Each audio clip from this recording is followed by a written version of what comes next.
You're sitting in a room with 53 world leaders, everyone's about to sign a deal that looks amazing on paper.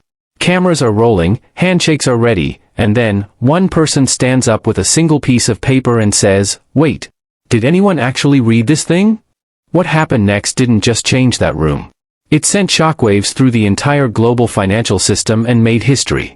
This is the story of how Captain Ibrahim Traoré read the fine print that no one else bothered to check, and how that single moment sparked what many are calling Africa's second independence. Now, before we dive in, let me set the scene. We're talking about the African Union Summit, where 53 nations were gathered to discuss what seemed like a lifeline from the International Monetary Fund.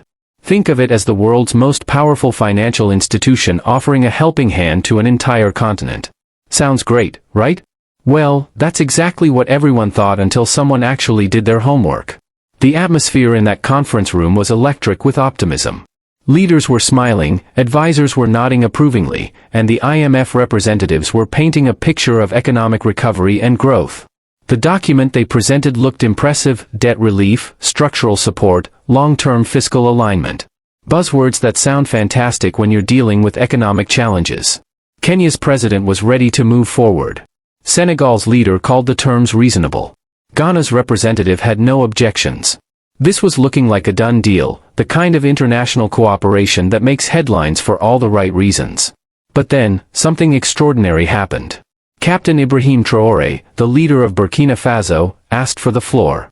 Now, here's where it gets interesting. While everyone else had skimmed through executive summaries and trusted their advisors, Traoré had spent the entire previous night doing something that apparently no one else thought to do. He actually read the entire agreement. Every page. Every clause. Every footnote. And what he found buried on page 231, in footnote C, subsection 7, was absolutely mind-blowing. Hidden in technical jargon was a clause that would essentially give foreign entities control over Africa's most valuable resources. We're talking about mineral rights, energy sectors, agricultural assets, the very foundation of these nations' sovereignty. When Traoré stood up and read that clause out loud, you could have heard a pin drop. The room went from celebration mode to stunned silence in seconds. The clause talked about conditional sovereign adjustments and required nations to restructure their state-owned assets under international privatization frameworks. In plain English? Sign this deal, and you're handing over control of your country's most valuable resources to foreign oversight. The IMF representative tried to downplay it, calling it technical language and claiming it was just for transparency and market efficiency. But Traoré wasn't buying it. He looked around that room and said something that cut straight to the heart of the matter. No, it ensures foreign control. You demand access to our soil, our seeds, our power in exchange for loans dressed up as lifelines. This is where the story gets really incredible. One by one, other leaders started waking up to what was actually happening. Angola's president pointed out that this crucial information wasn't included in their briefing. Ethiopia's leader wanted to know why they weren't informed in advance. The whole room started to realize they'd almost been played. But here's the thing that makes this story so powerful: Traoré didn't just expose the problem. He challenged every single person in that room to think bigger. When someone asked if he was suggesting they reject the entire proposal, he said something that gives me chills every time I think about it. I'm suggesting we finally read what we sign. I'm suggesting we ask who benefits. Think about that for a second. How many times in your own life have you signed something without reading the fine print? We all do it: software agreements, contracts, terms of service. But when you're talking about the future of entire nations, that casual approach becomes dangerous. The IMF representative tried to apply pressure, warning that Burkina Faso might lose eligibility for aid if they refused. Traoré's response was pure fire: then so be it. We will grow slower, but we will grow on our own terms. This wasn't just about rejecting a bad deal, this was about choosing dignity over dependency. What happened next was unprecedented in modern African politics. Leader after leader started speaking up. South Africa wanted the claims verified. Kenya asked who would be appointing these oversight boards.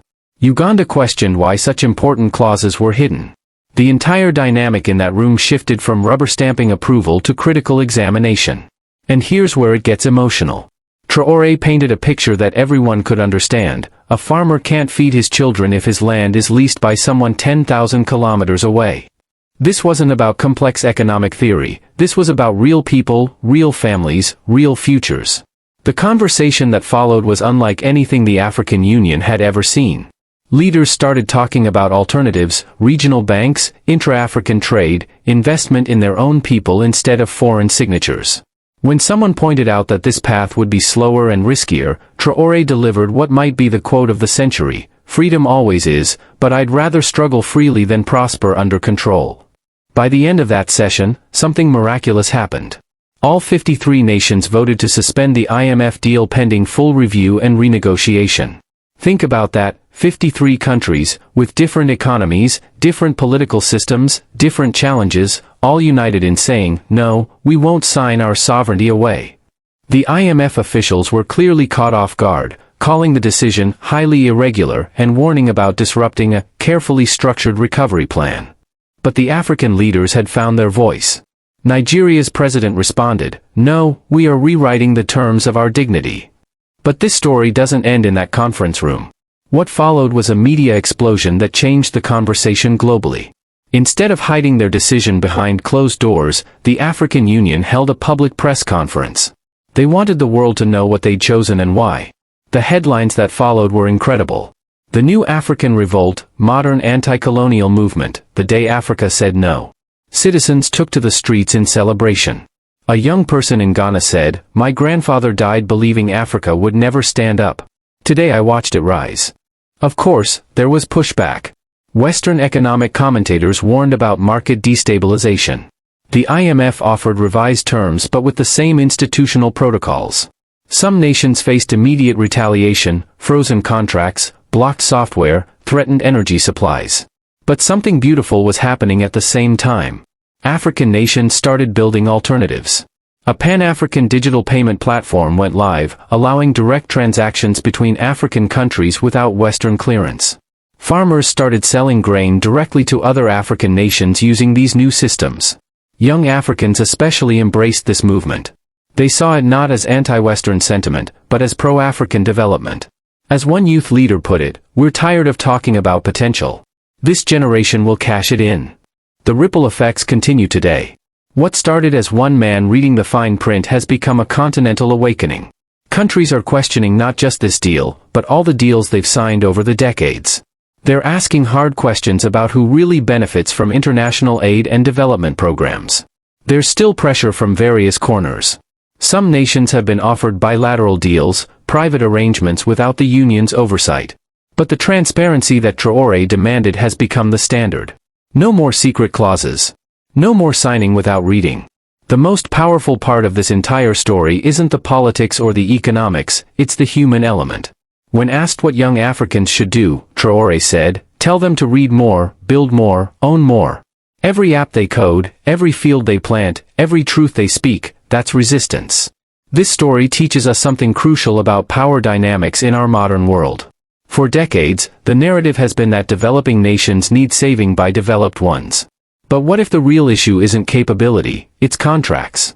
What if the problem isn't lack of resources, but lack of control over those resources? Traoré put it perfectly when he said, "We are not poor. We are rich in what the world wants. The difference now is we finally know it." The courage it took to stand up in that room, with cameras rolling and the world watching, cannot be overstated. It would have been so easy to just go along with everyone else, to trust the experts, to sign the papers and hope for the best. But sometimes, progress requires someone willing to be the person who asks uncomfortable questions. Today, the movement that started with one voice reading one clause has grown into something much bigger. It's about African nations taking control of their own narratives, their own resources, their own futures. It's about choosing long-term sovereignty over short-term relief. The story isn't over. There are still challenges, still pressures, still attempts to divide and conquer. But something fundamental has changed. As one leader said, fear was the last chain. Once it breaks, nothing can hold us. Whether this becomes the success story that reshapes global development or faces the challenges that derail movements, one thing is certain, the conversation has permanently changed. Africa is no longer willing to be managed by invisible hands or sign agreements without reading every single word. So the next time someone puts a contract in front of you, remember Captain Ibrahim Traoré. Remember that sometimes the most important thing you can do is slow down, read the fine print, and ask the hard question, who really benefits from this deal? This story proves that one person with courage and attention to detail can change the course of history. It shows us that sometimes the most radical act is simply reading what you're asked to sign and having the courage to say no when something doesn't feel right. If this story inspired you like it inspired me, make sure to hit that like button and subscribe for more incredible stories of people who changed the world by asking the right questions at the right time. And let me know in the comments, what's the most important piece of fine print you've ever discovered? Your story might be the next one that changes everything.